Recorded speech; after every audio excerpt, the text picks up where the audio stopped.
Hi everyone, నేను మీ జ్యోతి.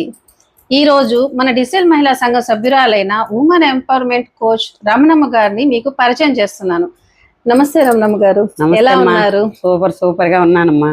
ఇప్పుడు ఆడవాళ్ళు ఇంట్లో ఉంటూనే సంపాదించిన అవసరం అంటారా? అంటే వాళ్ళ హస్బెండ్ ఆల్రెడీ వర్క్ చేస్తుంటారు, సో వాళ్ళకి జర్నీ జరిగిపోతుంది. అలాంటప్పుడు ఆడవాళ్ళు ఎందుకు సంపాదించాలి? 100% ఆడవాళ్ళు సంపాదించాలి.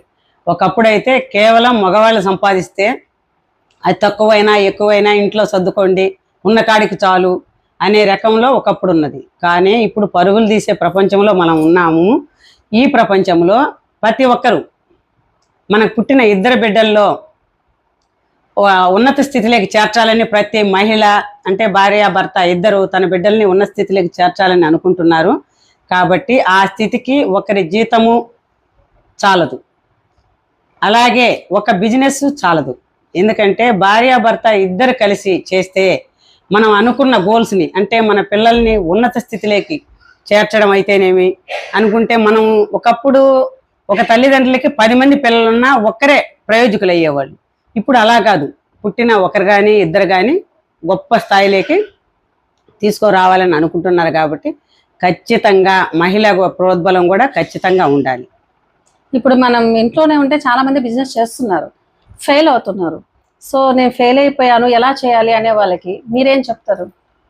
ఇది 100% మంచి పాయింట్ అడిగారమ్మా మీరు.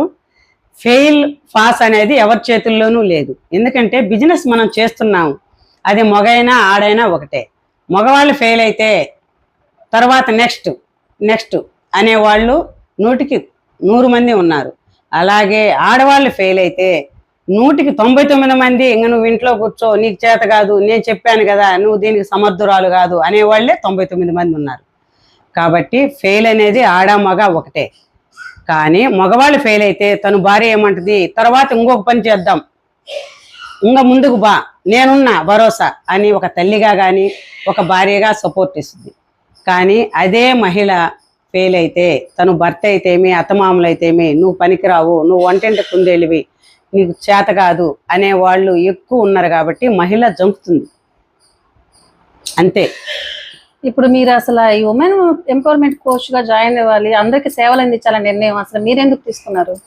మంచి ప్రశ్నమ్మా. నా చిరకాల కోరిక అనమాట. నేను చిన్నప్పటి నుంచి ఏదో ఒకటి సాధించాలనేది మనసులో ఉంది, ఆ సమయం రాలేదు.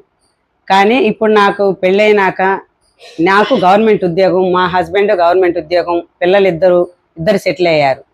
ఇద్దరు సెటిల్ అయినాక నాకు అనిపించింది వయసుతో పని లేదు, మనం ఏదో ఒకటి సాధించి 10 మందికి